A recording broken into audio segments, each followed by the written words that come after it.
Hello friends, मैं Vishal Singh V com learning में आपका स्वागत है। ऑडिट के important topic vouching of the impersonal ledger, assets and the liabilities. किसी भी impersonal ledger, assets and liability, it is also as generated ledger और nominal impersonal ledger are classified two types: nominal account and real account. Nominal account, real trading profit and loss account. Real account in the total affected of the profit, real affected of the assets. An auditor should check the item appearing impersonal, those there more chance multiplication by fictitious entry of example.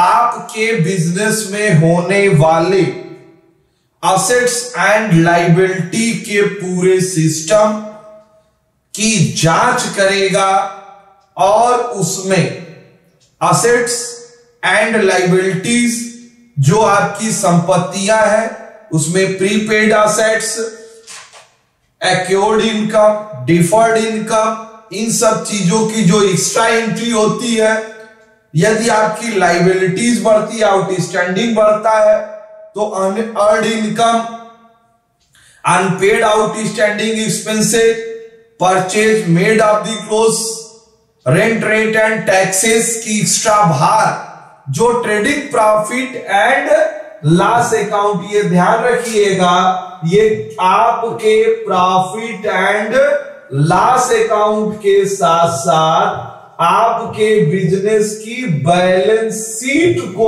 प्रभावित करती है।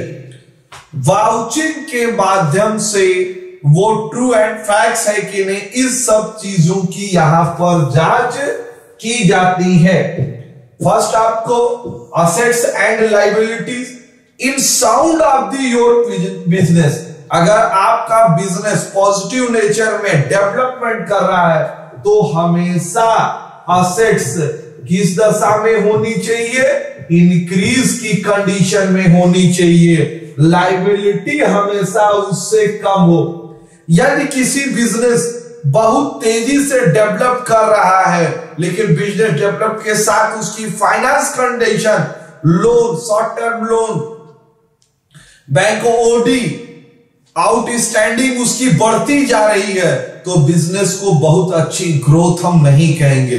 लेकिन business की sound of the position अगर develop हो रही है, वो बिजनेस प्रॉफिट के साथ साथ असेट्स इंक्रीज कर रहा है, तो यह माना जाएगा कि बिजनेस बहुत तेजी से हो, डेवलप करेगी।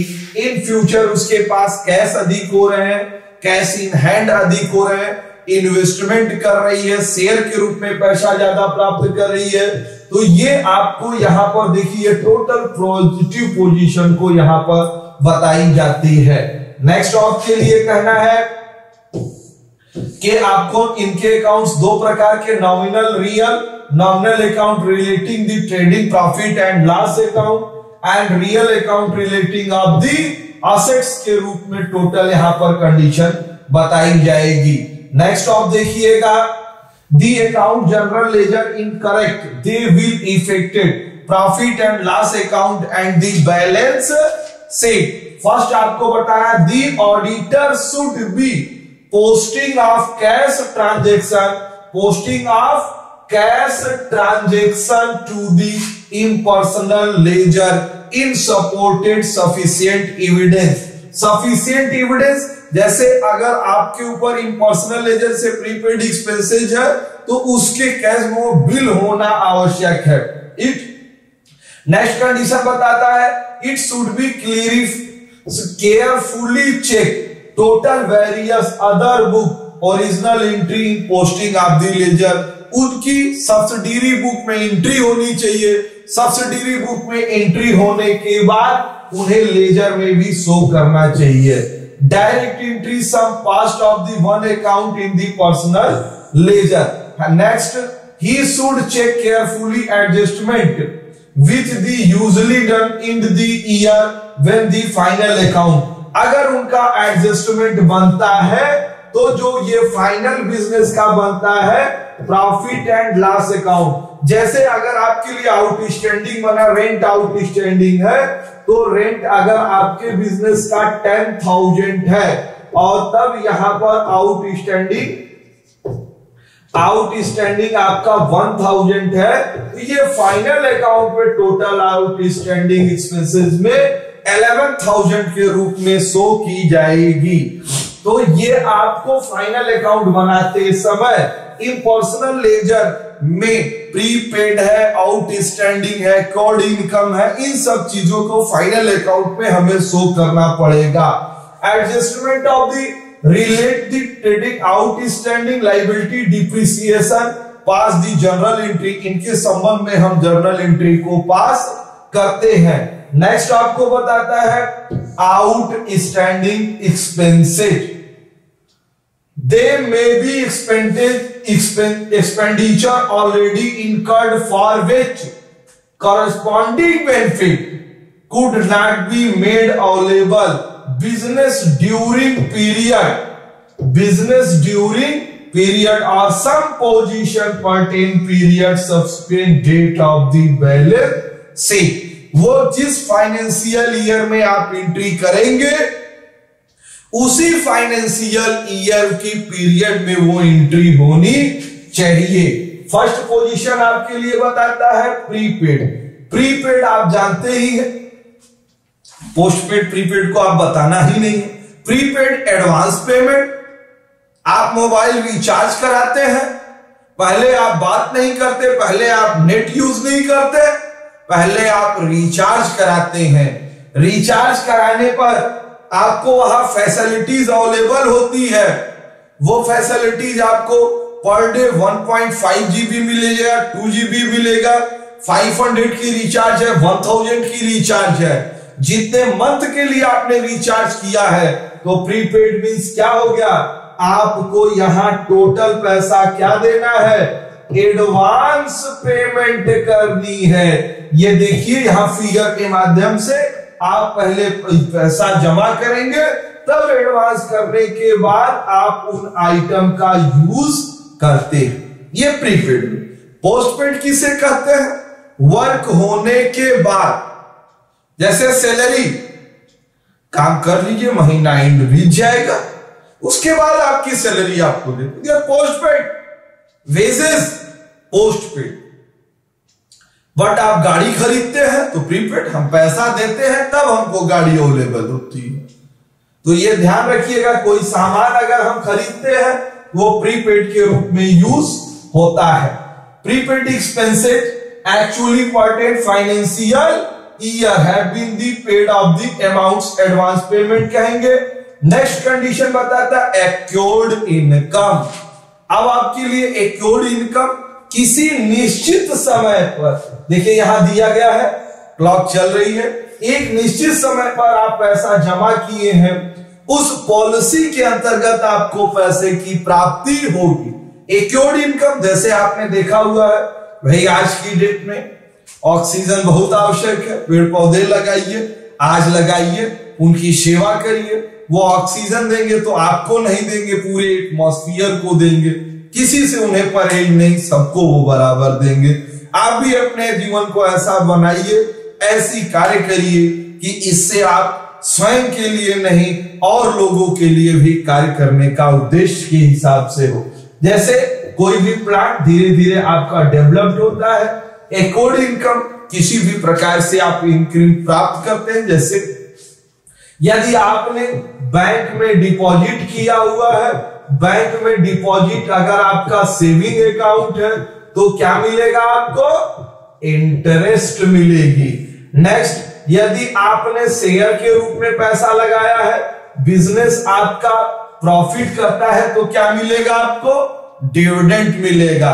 किसी दो पार्टियों के बीच में यदि आप पढ़ के बिजनेस का टर्नओवर करते हैं तो आपको क्या प्राप्त होगा, कमीशन प्राप्त होगा। इन सब चीजों की यहां शो की जाएगी। अब आप देखिएगा तो एक्योर्ड इनकम, अब एक्योर्ड income thereby certain item the income out of have been received date of the balance sheet, जो प्राप्त करेंगे वो बैलेंस शीट में आपको शो करनी पड़ेगी। नेक्स्ट है deferred revenue expenditure. Deferred revenue expenditure in non recurring item expenditure which incurred with the view financial benefit to make accounting year. आपको एक्स्ट्रा कहीं से आमदनी होती है जो आपको बैलेंस शीट में शो करनी पड़ेगी। आउटस्टैंडिंग लायबिलिटीज, लायबिलिटीज बिजनेस के लिए दायित्व है, भार है, उनको अदा करना ही पड़ेगा। अगर आप पास असेट्स है तो लायबिलिटीज भी। बिना, ये सिक्के के दो पहलू। आप सोचिए मेरे पास असेट्स है तो लायबिलिटीज नहीं, अरे असेट्स है तो टैक्स देना ही, तो टैक्सेस है लायबिलिटीज। सिक्के के दो पहलू है। फिगर के माध्यम से आप देख सकते हैं, यदि कोई व्यक्ति चलता है तो वो अपने ऊपर दांत से like outstanding assets liabilities should be included in profit and loss account. If it not done, the final account will not revival the correct position of profit and loss affair of the business concern. Outstanding जो भी होगी वो हमारे expenses में add हो जाएगी liability, वो हमारे profit and loss account and balance sheet को टोटल प्रभावित करती है। नेक्स्ट ऑफ देखिएगा unearned income, money receive from source other than job. अगर अदर देन जॉब से कहीं से भी आप एक्स्ट्रा आमदनी प्राप्त करते हैं या आपको देना पड़ता है। Unearned income is that income which has been actually received during current year but it does relate this year it will earn in next year. इस वर्ष की आमदनी आपको अगले वर्ष प्राप्त हुई हो, लेकिन आपके लिए बिजनेस में प्राप्त हुआ तो आपको वो लायबिलिटीज के रूप में दिखाई देगा। Example interest received in advance. Unpaid or outstanding. Interest paid in advance को एक बार क्लियर कर लीजिए कि जो नेक्स्ट ईयर की इंटरेस्ट मिल रही थी वो हमें इसी ईयर मिली, तो उतना अमाउंट मेरे लिए क्या है, आपके लिए क्या है, लायबिलिटी के रूप में शो करें। Unpaid or outstanding expenses which has been incurred during the but their payment whole or partly outstanding known as unpaid expenses liability the balance sheet purchase made close of the year have been received in the entered in the stock। जो outstanding जैसे salary आपके लिए होगा, rent हुआ, कितने महीने का होता है आपके लिए 12 मंथ। अब अप्रैल में आप बनाते हैं तो लास्ट मंथ हमेशा हम उसे आउटस्टैंडिंग के रूप में शो करते हैं, जो बिजनेस के लिए लायबिलिटीज होती है। Liability rent rate and taxes. Liability rent and taxes मैंने आपको अभी बताया कि ये टैक्सेस मंथ के एंड में है तो इनको भुगतान करना है, ये हमेशा इनकी जोड़ के किया है। दे calculate profit and loss account of the current year provision should made be liability rate rent and taxes is not that profit and loss account reveal correct position. This is a liability expenses payable which have became due for payment during the current year। यदि आपकी liability 1 lakh रुपए बनी, आपका rent बना, लेकिन यदि आपकी outstanding 10,000 है तो अब आपके बिजनेस में कितना शो करेगा, 1,10,000 के रूप में आपको टोटल रेंट दी जाएगी। इस 10,000 को हम आउटस्टैंडिंग एक्सपेंसेस के रूप में दिखाएं। आज आपने ऑडिट के इम्पर्सनल लेजर और बाउचिंग के चैप्टर स्टार्ट टू एंड देखा, इसके लिए मैं आपको धन्यवाद करता हूं। आप अपने इस चैनल को लाइक, सब्सक्राइब एंड शेयर करिए कि ज्यादा से ज्यादा लोग इसके विषय में जानकारी प्राप्त कर सकें। Thank you.